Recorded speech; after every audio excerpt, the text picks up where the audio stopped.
Bollywood super താരം സൽമാൻ ഖാന്റെ fashion മാത്രമല്ല മൂല്യങ്ങളും ഒരു ഫാഷനായി പിന്തുടരണമെന്ന് RSS മേധാവി മോഹൻ ഭഗവത്.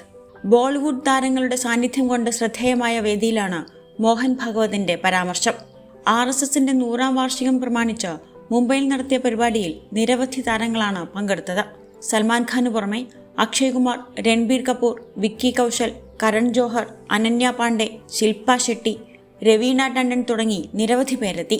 ബോളിവുഡ് വ്യക്തിത്വങ്ങൾക്ക് പരിപാടിയിൽ സമയം അനുവദിച്ചതിന് നന്ദിയുണ്ടെന്നാണ് പരിപാടിക്ക് ശേഷം കരൺ ജോഹർ പറഞ്ഞത്.